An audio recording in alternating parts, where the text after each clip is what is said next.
Maestro Paco Cruz, más de 47 años en el periodismo, autor de una larga lista de libros. Les recomiendo sus más recientes libros, Las Damas del Poder y García Luna, El Señor de la Muerte.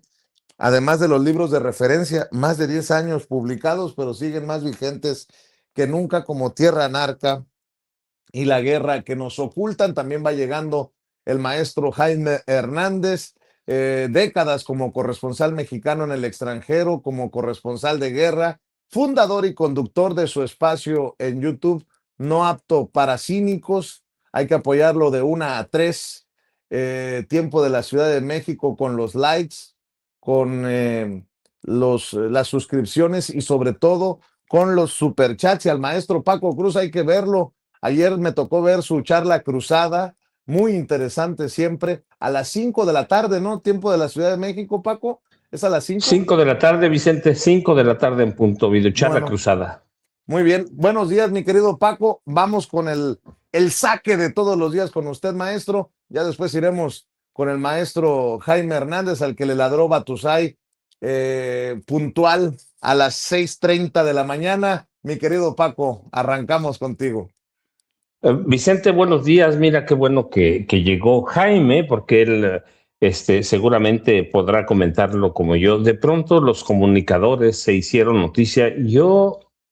La verdad es que para mí, lo que digan de nosotros, digo, si hablan de nosotros, que de pronto cuando publico mis libros es cuando hablan, pero es irrelevante, la verdad. De pronto la noticia está en otro lado. Lo de esta mujer me parece irrelevante. Lo que verdaderamente es relevante para mí en este caso es que Genaro Villamil y Miguel Ángel Elorza Vázquez le hayan mentido a la presidenta de la República, que hayan publicado una infodemia sin verificar datos. Eso es peligrosísimo, porque Pero si no fueron ellos los que les mintieron, y si les no, mintieron por a ellos eso, también. no, Vicente, no importa. O sea, tú como titular de un canal, en este caso Infodemia, eres responsable de verificar toda la información. Es Genaro, es el director, Miguel Ángel Elorza es el director operativo. Ellos tienen la obligación, por la trascendencia que cobra una mención en Infodemia, tienen la obligación de verificar lo que se publica. Ahí no hay para dónde moverte, Vicente, ¿eh? Imagínate que un empleado les haya dicho que no y ellos sin verificarlo, sin hacer nada, lo hayan pasado o hayan autorizado que se publicara en Infodemia. Eso es grave, Vicente. Claro. El director de... Haz de cuenta que el caso de Rosario Robles, y ahí entra en eso. Rosario Robles es responsable supongamos que no hubiera tomado, supongamos, pero ahorita yo voy a platicar, pero supongamos que no tomó un centavo, pero es responsable por omisión. Se desviaron 7,000 millones de pesos de las 2 secretarías de Estado en las que trabajó con Enrique Peña Nieto. Ella es la responsable de la Secretaría de Estado, de cada peso que se maneja. Ahí te va, Sí, ahí te va, Paco. sí, Y yo viene. me llevo muy bien con Genaro Villamil, y Genaro Villamil ha sido en lo general generoso conmigo. ¿Debe de renunciar? ¿Esto da para Absolutamente, renunciar? absolutamente. Le mentiste a la presidenta de la República. O diste No, deja paso tú, le metieron un gol. Ahora sí que fue un gol el que por le eso, o sea, metieron a la presidenta. van las dos cosas. Hiciste ver mal a tu jefa, no verificar. Los dos responsables de Infodemia debían renunciar, pero ya. O sea, no deben esperar nada. ¿Qué les mintió el subdirector o quien hizo la Infodemia? Eso no importa, Vicente. Quienes autorizaron eso fueron Genaro Villamil y Miguel Ángel. Y ellos dos, en este momento, no en este momento, desde el momento de sentarse a escribir una rectificación, debieron haber renunciado. No engañaron al señor Bolero, aunque lo hubieran engañado, no se vale. O sea, la mentira no se vale en ningún nivel. Pero estás engañando a la presidenta de la República en un momento en que la presidenta es blanco de toda la oposición, literalmente hablando, incluido el Partido Verde Ecologista de México, incluido el Partido del Trabajo. En el momento más delicado, están permitiendo que la oposición diga la presidenta mintió. Esto, Vicente, en cualquier lado amerita y renuncia, pero ni siquiera te tienen que decir. por por vergüenza propia, tienes que renunciar. Pero bueno, esa es cuestión de Genaro Villamil y de Miguel Ángel Elorza Vázquez. Eso es cosa, para mí, eso es lo relevante, que tú autorices un texto y permita mentira, que lleve a la presidenta de la República a decir una mentira. ¿Por qué? Porque es el programa de la presidenta, no es un programa fuera de la presidencia de la República. Es el programa que pasa todos los miércoles en la mañanera de la presidenta Claudia Sheinbaum Pardo. Así que para mí, con todo lo que se diga, lo relevante es que Genaro y Miguel Ángel dieron pie para que la presidenta dijera una mentira, aunque no la haya dicho ella textual, sino en Infodemia, pero es el programa de la presidenta. Sí, eso para mí es lo importante de todo lo que pasó, Vicente. Y en el caso de Rosario Robles Berlanga, es lo mismo. Es lo mismo. Te digo, supongamos que, ahora explico, supongamos que ella no robó un peso. Permitió que sus subsecretarios, que su oficial mayor, que toda la gente que trabajaba cerca de ella desviara 7,000 millones de pesos. Eso verdaderamente es delicado, Vicente. Eso se llama omisión. Omisión, y eso es incapacidad, y eso es corrupción. La estafa maestra no fue una cosa casual. 7,000 millones de pesos, recursos que el gobierno de Peña debía entregar a las personas más necesitadas de este país. Fue un mecanismo bien orquestado para desviar esos 7,000 millones mientras ella dirigía, por un lado, la Secretaría de Desarrollo Social, o CEDESOL, como la conocíamos, y después la Secretaría de Desarrollo Agrario, Territorial y Urbano, o SEDATU. Y celebraban contratos mañosos, tramposos, a través de empresas fantasmas a las que subcontrataban. El quebranto ameritaba inmediato la encarcelación de Rosario Robles Berlanga, pero además ella dice, yo no hice nada, pero sus subordinados sí, y ella era la responsable. Y luego, si eso tomas el historial negro de Rosario Robles Berlanga, no te lo platico hoy, lo escribí en 2012 en AMLO, mitos, mentiras y secretos. Ella propició la corrupción en el Partido de la Revolución Democrática, con Ahumada Kurz, ¿te acuerdas? Aquel empresario argentino-mexicano. Corrompieron al PRD. El dinero para campañas políticas del PRD en la época de Rosario Robles Berlanga salía de Carlos Ahumada Kurz. Salía de ahí 400 millones de pesos. Y eso servía para que gobiernos del Distrito Federal entonces dieran contratos a Carlos Ahumada Kurz. O sea, ya había un antecedente de que era una mujer muy corrupta, de que había propiciado la corrupción en el PRD y luego en la jefatura de gobierno del Distrito Federal todavía era entonces. Entonces, eso es gravísimo. Y luego debes tomar en cuenta, sí, fue absuelta, pero ¿quién la absolvió? Nada más hay que decirlo.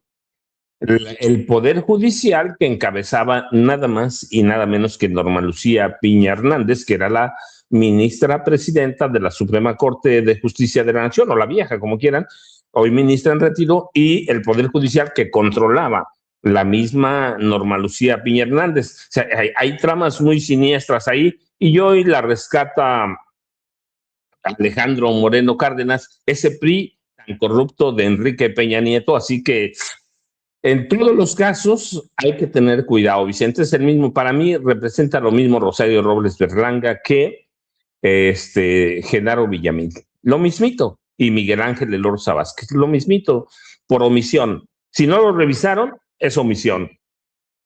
Si lo revisaron y lo autorizaron, pues está igual de peor Vicente y Jaime. Para empezar, el saque con Jaime Hernández, Vicente. Y no sé si ya llegó Norman, pero igual aprovecho. Buenos días, Norman Sille.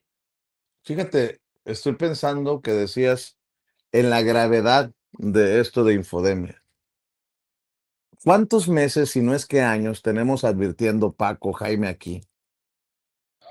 que lo que intentan es lastimar la credibilidad de aquellos que no formamos parte, y qué bueno que no formamos parte de ese circuito que miente, tergiversa, publica noticias falsas, de aquellos que nos identifican como, no sé, periodistas o medios de la 4T o cercanos a la 4T o a la transformación, como lo quieran ver. Pues se ponen de pechito, pues. Le dan carnita a los enemigos. Algunos ya están hablando hasta de demandar a Genaro Villamil y a Miguel Elorza, titular del detector de mentiras. ¿Qué necesidad? Estaba viendo, me lo mandó esta nuestra querida Angélica desde Alabama.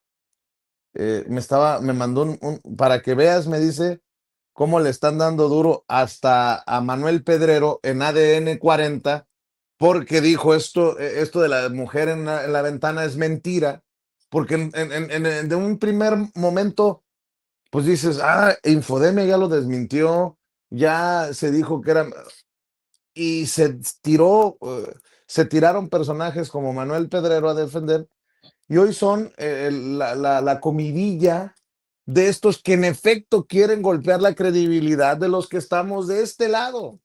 Flaco favor le hace al movimiento un error de esta magnitud de Infodemia, de Genaro Villamil y de Miguel Elorza. Mira, por ejemplo, mira, a ver si lo tengo por aquí.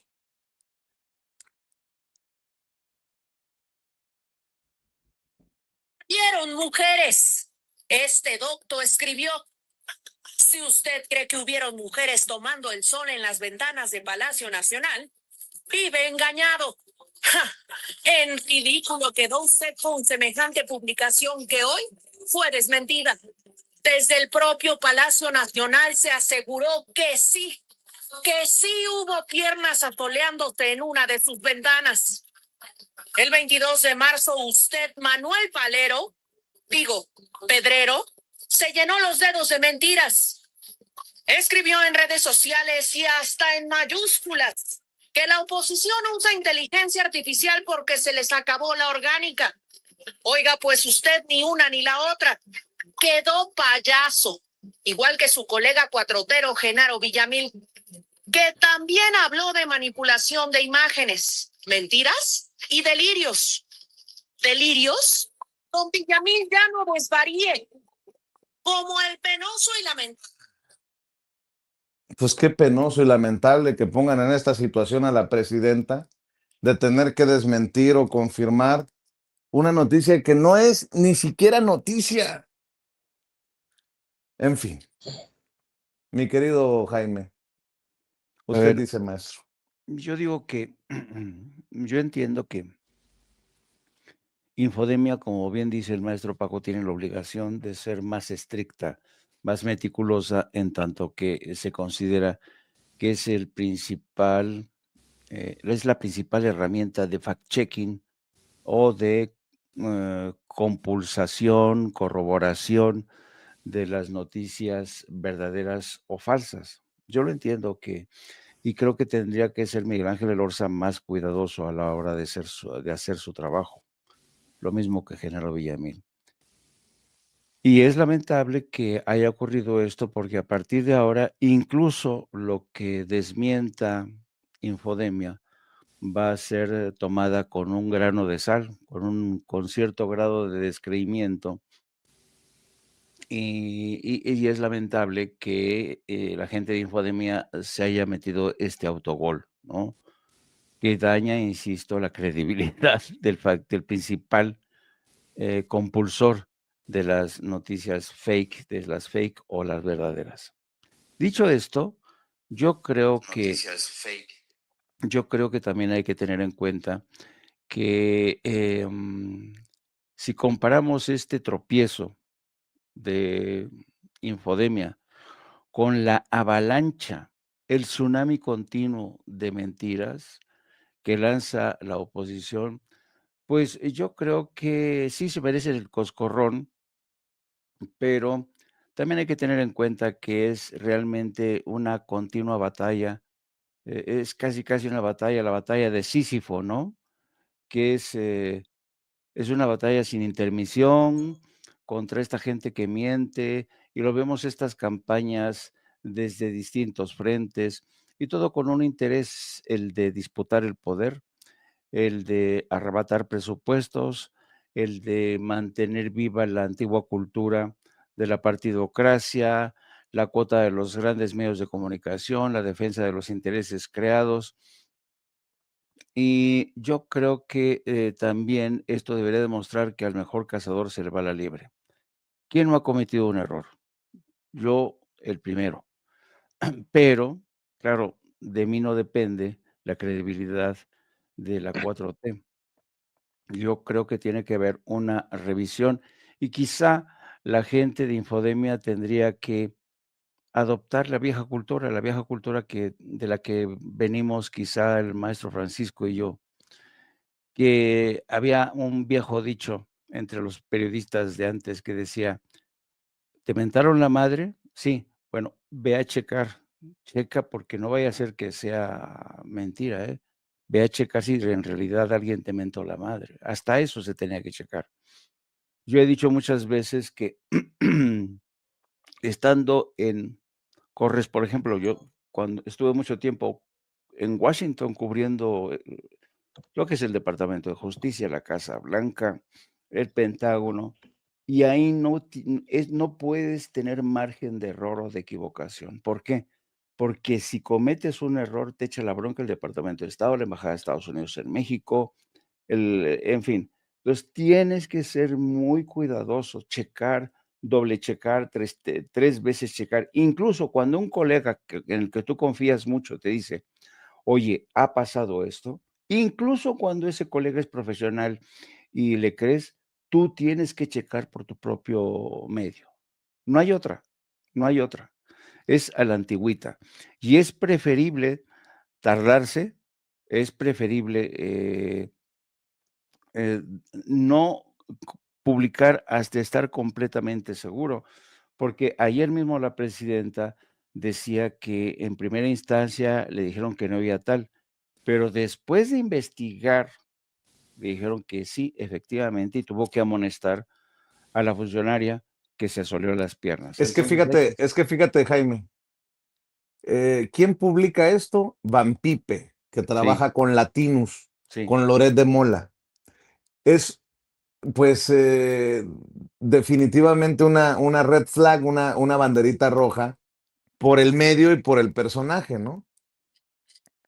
Pero le das carnita, le das credibilidad a los que no tienen credibilidad y te lastimas a ti y lastimas tus herramientas como el detector de mentiras, porque yo no sé de qué tamaño va a ser el trancazo, el impacto, para que la gente ya no crea o que perdone un error, porque deberías de ser infalible, apostarle a ser infalible porque eres esa arma, esa herramienta de la presidenta para desmentir a los que están con todo en las mentiras falsas. ¿Cómo lo va a poder seguir usando la presidenta de herramienta con confianza cuando ya la cagaste? O sea, o sea, es fuerte, pues, porque, a ver, no es lo mismo que nos equivoquemos, que, bueno, no estoy subestimando ni nada que se le parezca, ni curándonos en salud, pero Jaime Hernández en No Apto para Cínicos, el maestro Paco Cruz en su charla cruzada, Vicente Serrano en Sin Censura, no son necesariamente el elemento que publica la presidenta los miércoles para desmentir a los malandros. Infodemia es la herramienta que utiliza el gobierno que encabeza la presidenta para decir, no es cierto eso que publicaron. Entonces, no sé, no seré yo el que juzgue el gran impacto que tendrá o el poco impacto que tendrá, pero vaya que si es darle carnita a esos que están en la lona, es como darle la oportunidad, darle la mano al que tumbaste de un gancho al hígado para que se levante y te quiera aplicar un knockout de último minuto, ¿no? Algo así. No, lo entiendo Mira, perfecto. antes, Jaime, nada más rapidísimo, ¿sí? Dice Jaime que hay de errores a errores. Yo digo sí, Pero tienes razón, Vicente, nosotros no afectamos a nadie, pero lo tenemos que aceptar y asumir con todas las consecuencias. Pero en el caso de Infodemia, afectan directamente a la presidenta de la República. Son o debían ser el elemento noticioso más confiable que tiene Claudia Sheinbaum Pardo para desmentir todo lo que dicen sus rivales, voy a decir políticos, no enemigos, pero también enemigos. Si le quitas a esta herramienta, ¿qué va a ser la presidenta? Ahora, sí, yo estoy convencido que solo se equivoca el que no trabaja, pero ellos no nos están dañando a nosotros, están dañando a la presidenta de la República, Vicente. No están dañando a la 4T, directamente a su jefa. Y eso debe tener responsabilidades y consecuencias. Y si, para mí, no debe quedar en amonestación, pero igual yo no soy el presidente de la República, Claudia Sheinbaum Pardo tiene su propia forma de pensar, pero para mí sí merece, no una sanción, debe ser una, por amor propio, Vicente, por vergüenza. Por vergüenza. Lo contrario, nos equivocamos, pues ahí seguimos, pero esto le va a quitar, sí, mucho a Infodemia, la herramienta de la presidenta. Así que para mí debía ser ni siquiera recomendación de la presidencia, ni siquiera, o de la presidenta, ni siquiera solicitud. Genaro y Miguel Ángel debían llegar y aquí está. No, hay errores que no se pueden permitir, Vicente y Jaime. Oye, Jaime, y otra cosa, ¿no? Por una cosa tan pequeña, mentirle a la presidenta, o sea, o mentir a quienes llaman y dicen, oye, ¿quién chingados estaba soleando para parar este desmadre? No, nadie. O sea, si por una cosa tan pequeña se hace un pedo por no decir la verdad, pues dices, güey, en fin, pero perdón, mi querido Jaime, te seguimos escuchando. Yo lo que entiendo es lo siguiente, y efectivamente, uno de los principales baluartes de la 4T es la famosa frase de no mentir, no robar y no traicionar. Y aquí estamos hablando del primer precepto, no mentir. Y porque en esas tres frases se sustenta el pilar del respaldo popular. Y sí, creo que se dañó seriamente la credibilidad de Infodemia. Dicho esto, voy a ser muy honesto.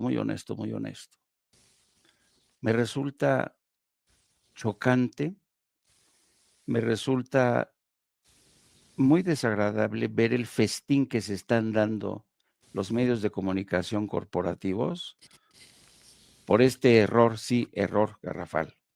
Me resulta asquerosa la forma en que se están regodeando los medios corporativos por este tropiezo de Infodemia. Es eso lo que a mí en lo personal me molesta. Estoy de acuerdo con ustedes en que sí, se vulneró la credibilidad y eso es muy grave. Porque ¿cuántas veces ha dicho Andrés Manuel, cuántas veces ha repetido esa frase Claudia Sheinbaum? No mentir, no robar y no traicionar. Pero me jode que estos cabrones aprovechen este tropiezo para hacer un festín. Ahora, dicho esto, sí que se merecen realmente una amonestación. Miguel Ángel Elorza, que tendría que ser su equipo, porque tiene un equipo, tendrían que ser más rigurosos a la hora de checar o doble checar o triple checar y Genaro Villamil, que tampoco rehuye de su responsabilidad. Así es que no sé si me explico, no sé si me entiendan. Sí, yo también estoy emputado por eso, porque los tenemos en la lona en temas de credibilidad a esos medios corporativos y les das carnita para incluso cuestionar la credibilidad de uno. Exacto. Está cabrón. Te entiendo perfectamente. Estoy de acuerdo contigo, maestro.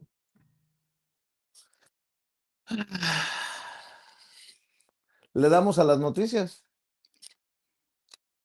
No, Oye, y para terminar, estando uno a ese nivel, no puede permitirse ese tipo de tropiezos. Cuando de ti depende la credibilidad de la presidencia, no puedes darte el lujo de tener esos tropiezos. Tienen que hacer análisis, tienen que reflexionar sobre esta equivocación que no solamente les cuesta a ellos, nos cuesta a muchos. Imagínense la presidenta de cada detector de mentiras. ¿Verificamos esto? ¿Están seguros? O sea, no mamen. O sea, la presidenta obviamente tiene un chingo de cosas, muchísimas cosas más que hacer, importantes y todo. Oye, ¿verificaron? Por favor, por favor. Ahora sí que, imagínate, ¿es en serio que Cuauhtémoc Blanco llegó en una camioneta machuchona al estadio Banorte, al estadio Azteca, a la inauguración contra Portugal? ¿Es en serio que no se permitía el estacionamiento para los aficionados, pero sí para el gran diputado federal de Morena, Cuauhtémoc Blanco? Bueno, uno de los temas que tenemos ahí, otro de los temas que me gustaría dejar sobre la mesa, Paco, es esto del supervisor de la DEA en República Dominicana. Ya ven que pareciera que todo lo corrupto, todo lo malo apunta hacia México desde Estados Unidos, desde la Casa Blanca. Bueno, pues en República Dominicana, Melitón Cordero, supervisor de la DEA, vendía visas a narcotraficantes por $100,000. Bueno, y a eso súmenle el índice de aprobación de Donald Trump como presidente, 38%, cayó al 38% en marzo de 2026. Y se atreve a hablar así con la presidenta que trae el 80% de aprobación en México. Mi querido Paco, maestro, ¿por dónde vamos? ¿Por dónde le damos? Mira, Vicente, para mí lo de la DEA en Dominicana, déjame decirte, además, Jaime, es bien delicado. Fue en febrero, el 12 de febrero. Claro, tú sabes, las noticias van trascendiendo poco después. En el caso de la DEA, todavía peor. Pero es bien importante porque el tipo al que despidieron, Melitón Cordero, no era un agente cualquiera, era supervisor de la DEA.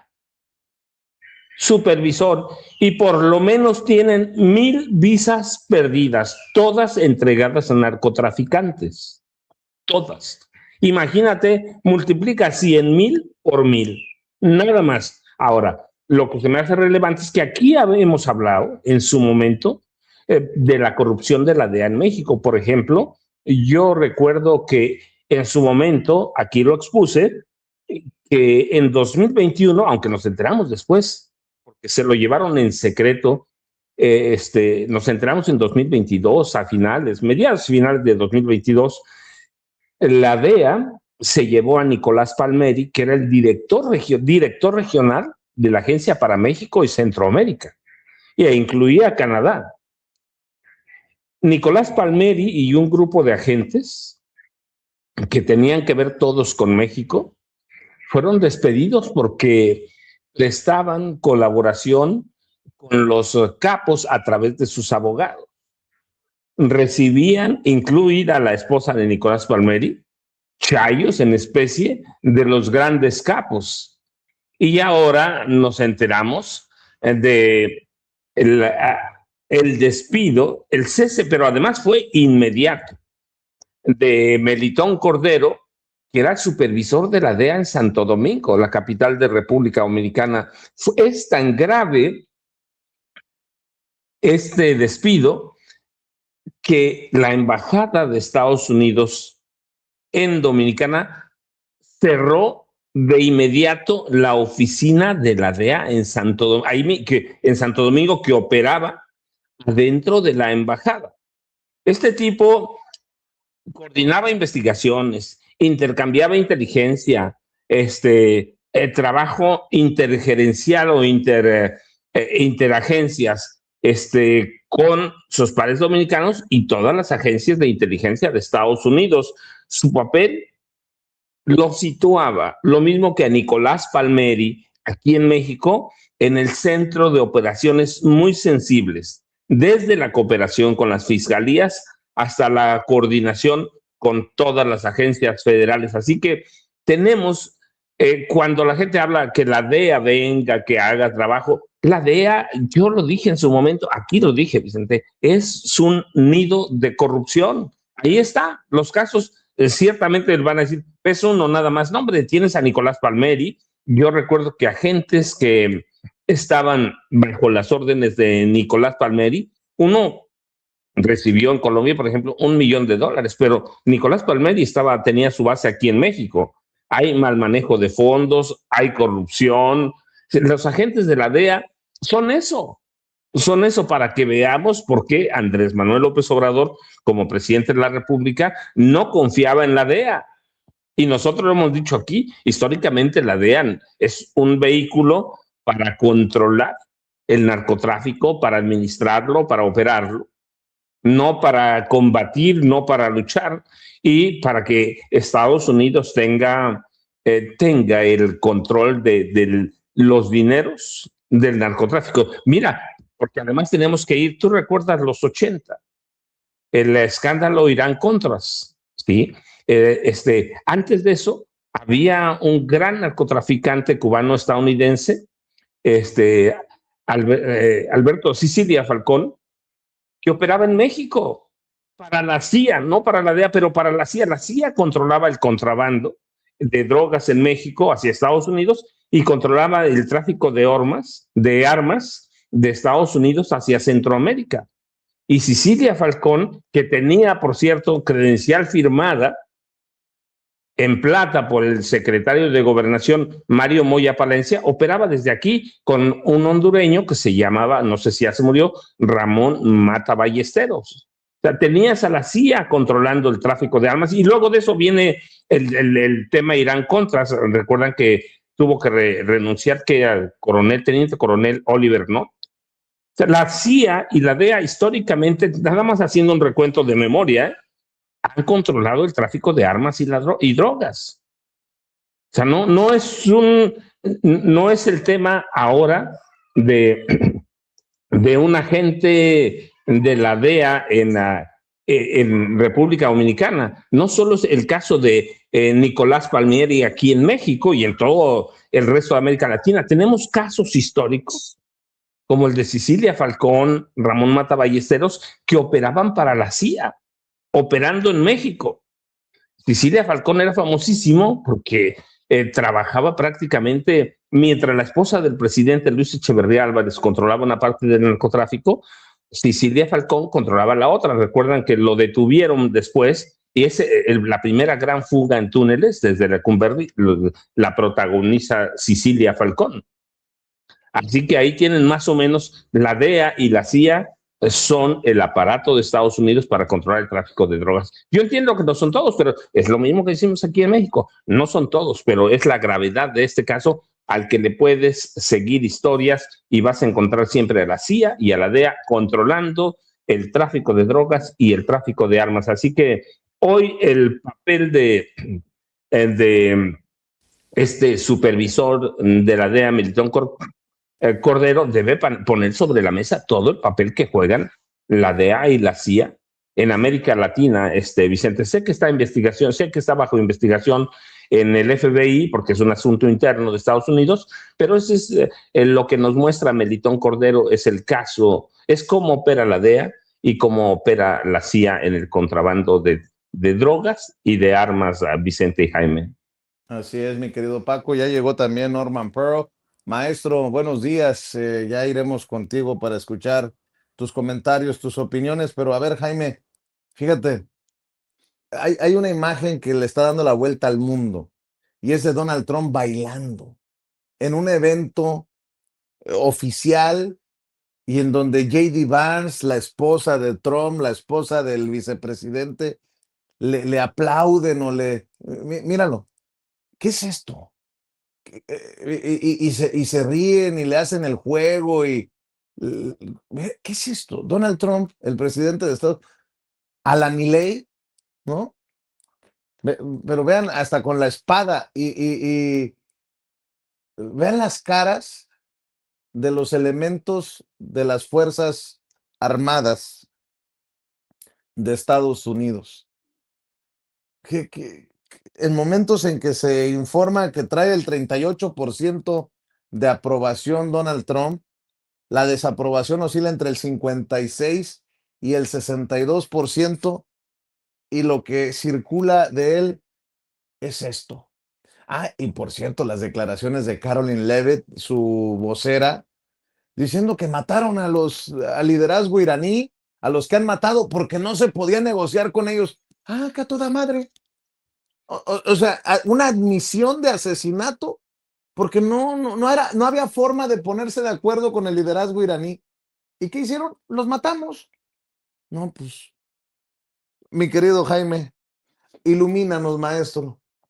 No, yo creo que no puede haber No te una escucho, imagen. Jaimito, por favor, préndale al Hola, micrófono. hola, hola, hola. ¿Ya? ¿Me escuchan? ¿Me A ver, escuchan? sí, sí se escucha, mi querido Jaime. Ah, Yo sí, sí, sí.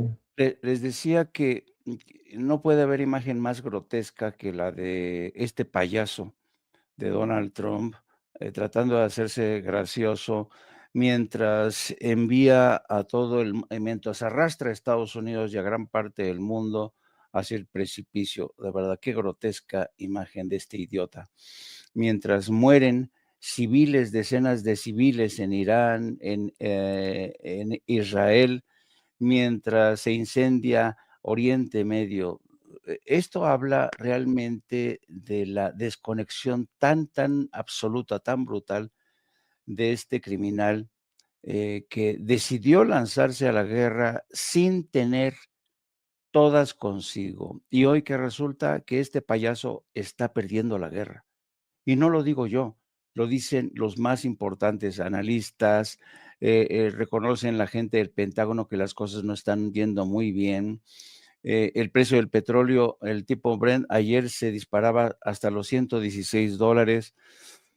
La gente en Estados Unidos está ya resintiendo en sus bolsillos este encarecimiento de la vida.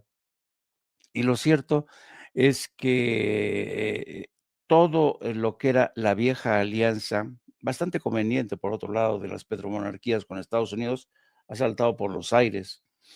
Pero lo más grave es los crímenes que se perpetran en nombre de o por decisión de este personaje que a su vez fue manipulado por Benjamín Netanyahu. Es de no creerse, de verdad. Y yo creo que, insisto, todos los indicios hablan de que Estados Unidos ya está perdiendo la guerra. Existen muchas dudas sobre si realmente Donald Trump sabe lo que está haciendo. Su salud mental parece no estar a la altura de las circunstancias, y esto dicho de una forma muy amable, ¿no? Entonces, yo creo que Donald Trump ha perdido contacto con toda realidad, y esto se debe en buena parte a que toda la gente que le rodea, le miente por miedo, le tienen terror a sus arrebatos coléricos. Todos los funcionarios que rodean a Donald Trump lo tratan con un miedo impresionante. Nadie se atreve a decirle que se ha equivocado. Nadie se atreve a decirle, oiga, creo que usted se pasó de huevos a ponerse a bailar como un payaso. Nadie se atreve a decirlo. Y el resultado, pues, es este espectáculo tan bochornoso de un hombre que ya no sabe cómo, se ha convertido, insisto, en un payaso que intenta cada vez que está, porque además está siempre frente a sus incondicionales, a los que les lamen los zapatos, ¿no? Y claro, por eso mismo sus índices de aceptación a nivel nacional han caído. Y lo hace casi al mismo tiempo que más de 8 millones de personas salen a las calles en más de 3,000 ciudades para rechazar su mandato, para exigir que se largue. Así es que, insisto, yo, de todos los presidentes que ha tenido Estados Unidos, este quizá es el más loco, el más desconectado con la realidad. Así es que vamos a ver cómo les va en las elecciones de medio término en noviembre próximo. Y un apunte sobre lo de este supervisor de la DEA en la República Dominicana, y que creo que es importante mencionarlo. Yo creo que si esto ha sido posible en este caso, es, como decía el maestro Paco Cruz, por esta cultura de la corrupción que siempre ha estado ahí presente en la DEA, ¿no? Pero también hay que tener en cuenta el grado de permisividad que siempre ha habido en República Dominicana hacia todas y cada una de las acciones de Estados Unidos. La República Dominicana es un centro de corrupción. Estados Unidos ha hecho lo que ha podido en República Dominicana. Solamente hay que tener en cuenta que República Dominicana ha sido la plataforma desde la cual Estados Unidos ha lanzado innumerables golpes de Estado contra Haití. Innumerables, es un rosario de golpes de Estado que siempre han surgido y se han lanzado desde la República Dominicana. La última en el 2004, cuando se expulsaron a Jean Bertrand Aristide. Así es que de ahí la importancia de que los gobiernos que acogen las oficinas de la DEA sean más estrictos, más severos, como lo está haciendo el gobierno de México primero con Andrés Manuel López Obrador y la presidenta de México, que los traen cortitos, no permiten ya abusos, no permiten, aunque se indignen. Pero en la República Dominicana hacen lo que se les pega la gana. Y para terminar, yo diría que existe el convencimiento de que poco a poco Estados Unidos y sus aliados se están deslizando por la pendiente de la derrota en Irán. Las últimas declaraciones del presidente Donald Trump en el sentido de que están a punto de conseguir un acuerdo, pues no se corresponden en absoluto con la realidad. Lo cierto es que poco a poco Estados Unidos hay dos opciones y hay una muy más preocupante que la otra. Alguien ya susurra la posibilidad de un uso de una bomba nuclear en Irán, pero también está el tema de la invasión terrestre, en la que Estados Unidos se arriesgaría con más o menos 45,000, 50,000 efectivos, que irían directamente a un baño de sangre en caso de lanzar una invasión terrestre. Las cosas no pintan nada bien para Donald Trump. Va a ser muy complicado que salga de la trampa en la que él mismo se ha puesto. Así es que, ¿qué quieren que les diga? Yo creo que este personaje se merece perder en noviembre próximo. Y dicho esto, si pierde, es capaz de desatar una guerra civil, porque Donald Trump es así. Él cree que ha llegado se cree incluso un emisario de Dios, su gente creen que es un emisario de Dios. Pues mira qué emisario de Dios les ha tocado, que está colocando al mundo al borde del apocalipsis. Querido Norman Pearl, vamos con usted, maestro. Buenos días, mi querido Vicente, Jaime, Paco y a la audiencia que nos acompaña, que por cierto es bastante voluminosa y eso siempre es estimulante para todo el mundo. Fíjense que, bueno, yo no coincido exactamente con el nivel de riesgo por parte de la presidenta al aceptar públicamente que se equivocó cuando ella dijo que eran las piernas de Palacio, como se les suele llamar ahora, eran producto de la inteligencia artificial. Yo creo que el hecho de que haya salido a aclarar y decir, pues que sí, que efectivamente había sido cierto, pues de alguna manera acaba con el festín y humaniza a los funcionarios que le rodean en el ámbito de la comunicación, aceptando pues y evidenciando errores, ¿no? Yo creo que está bien lo que hizo. Sí fue un grave error por parte de los funcionarios. Evidentemente todos ellos necesitan salir a aceptarlo públicamente, más allá de la presidenta, porque eso daría terminaría ya con esta fiesta, ¿no? Que por unos cuantos días más seguramente tendrán la oposición, que siempre está muy pendiente de lo que suceda, de los errores que eventualmente se puedan presentar, y esto es sin duda un error, ¿no? Fíjese que a mí me llama mucho la atención el cambio de régimen, como dice Trump, que se dio en Irán al haber descabezado su movimiento, ¿no? Él dice, bueno, nosotros ya matamos a todos, ya asesinamos a todos los líderes posibles o probables en Irán, y hoy por hoy nosotros ya hicimos ese cambio de régimen. Pero no es cierto, porque realmente Irán sabía perfectamente bien que esto podría suceder y ya tenían sustituciones para hacer una primera, una segunda, una tercera, una cuarta o hasta una quinta este cambio global de esta dirigencia. Trump se ha equivocado en muchísimas cosas. El hecho de que él, por ejemplo, baile grotescamente. Bueno, esto no es un baile, ¿eh? Esos son movimientos, movimientos grotescos, movimientos sin gracia, ¿no? Por fortuna no llegan a ningún baile. Estos son unos movimientos simplemente de carácter festivo, sí, pero que al mismo tiempo la gente en su interior debe de cuestionar porque está afectando cualquier posibilidad de arte, ¿no? Y porque el baile es un arte. Así que este individuo, pobrecito, pero bueno, pues no tiene mucho que aportar al ambiente artístico, ¿no?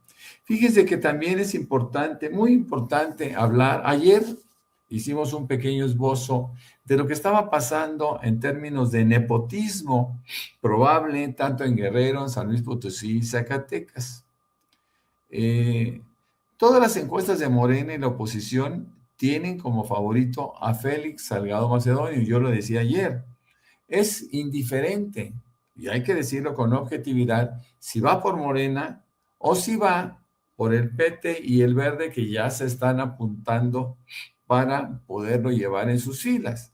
Salgado Macedonio ha ido mucho más allá de aquel borrachín que era en la Ciudad de México cuando era diputado federal y agarraba su moto y se metía a negocios y hacía tontería en media que correspondían a héroes desconocidos, ¿no?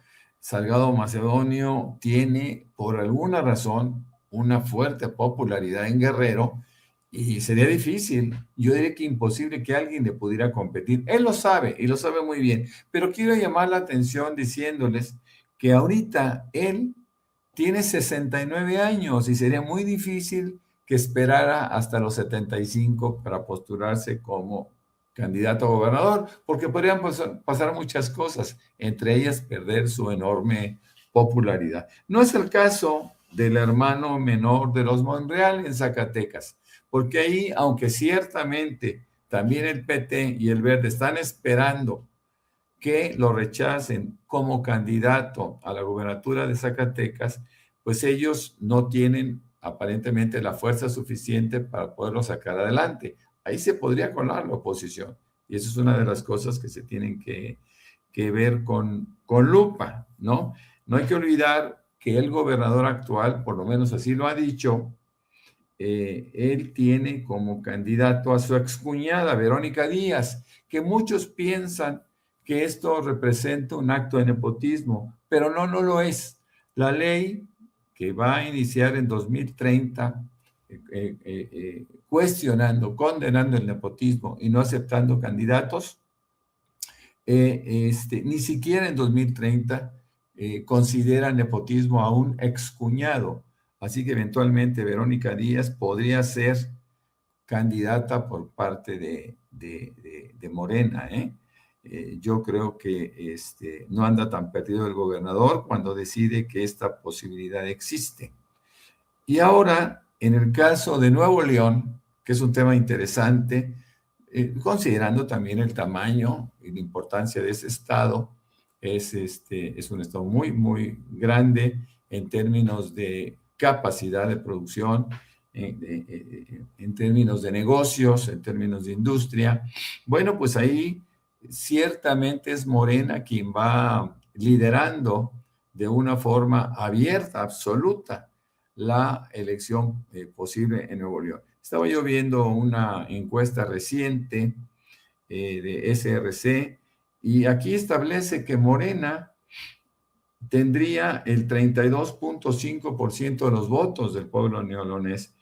Y fíjense, es Movimiento Ciudadano, el partido del gobierno de Nuevo León, que tendría el 20.4%. Si observan, es una diferencia muy grande. El PAN con el 14.2%, el PRI con el 12.7%, el Verde con el 2.1%, el PT con el 2.1% y otros el 3.3%. Muchos no saben. Ahora, en términos individuales, vemos que es el priista Adrián de la Garza, actual presidente municipal de Monterrey, quien sería el candidato a vencer por cualquiera de los morenistas. Porque, por ejemplo, Waldo Fernández ganaría con el 29.3%, pero Adrián de la Garza tendría el 23.4%.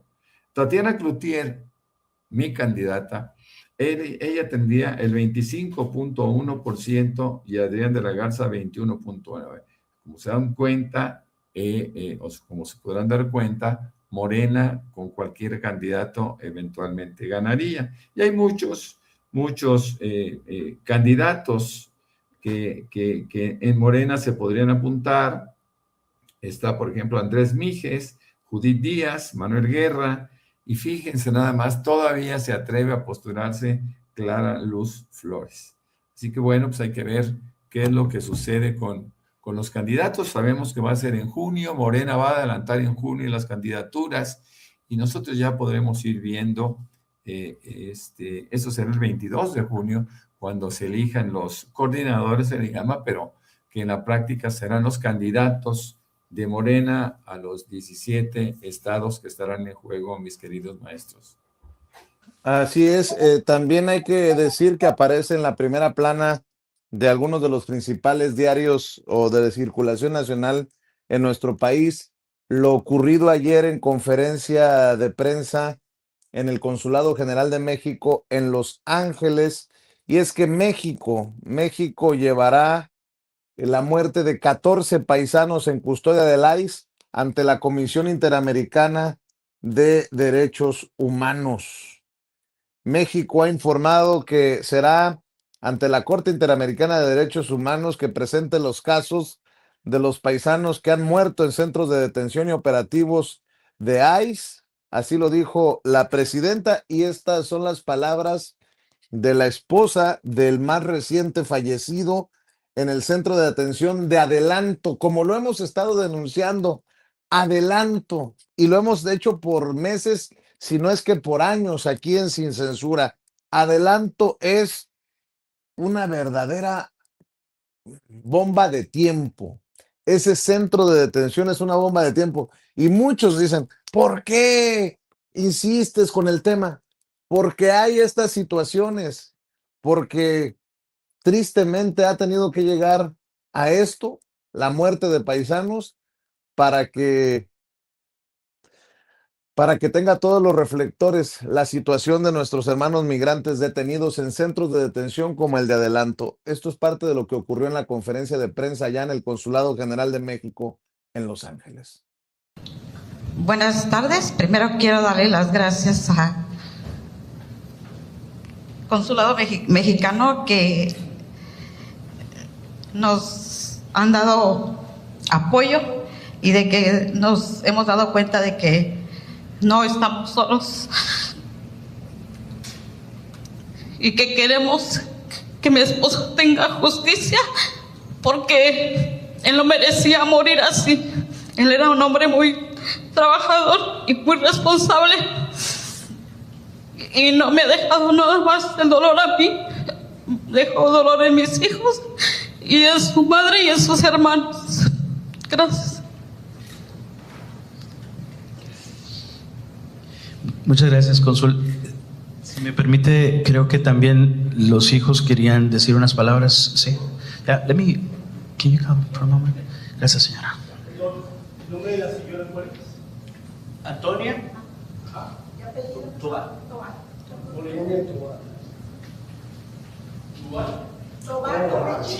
T-O-B-A-R. Can you do that to the mic? Do that again to the mic. Can you say your mom's name, please? Antonia Tobar. My name is Gloria Ramos. I want to start off by saying thank you to them for, giving us a support system. What happened to my dad was very inhumane. I think my family and I deserve to know the truth of what happened to my dad. I want justice for my dad, and I want justice for all the families out there who are suffering and who have gone through our same situation of losing a loved one, because I think no one deserves to go through that. Thank you. Bueno, pues ahí está en inglés y en español la esposa y la hija del paisano que murió, el más reciente caso de un paisano que muere en el centro de detención de ICE de Adelanto, California. Y mire, a pesar de que es una situación triste, complicada, qué bueno que la familia reconoce que están recibiendo el apoyo, el acompañamiento por parte de las autoridades consulares. No queremos más muertes, pero cuando lo necesita nuestra gente también, qué importante que ya se esté pensando de diferente manera para la atención a nuestros paisanos, más humana, más generosa, más amorosa. Mi querido Paco, ¿con qué cierras, por favor, maestro? No. Discúlpenme, Vicente, yo mira por lo que estaba leyendo en el chat en vivo con lo de la señora de las piernas en Palacio, ¿sí? Y la defensa irracional a algo. Si dice energía resistencia, le pregunté a la inteligencia artificial respecto a esa imagen y me dicen que es manipulada. Bueno, Rommel Andrade, ¿por qué no se dio el nombre de la señora o señorita tomando el sol? También. No sé, ahí ya llegó. Bueno, martes de Semana Santa.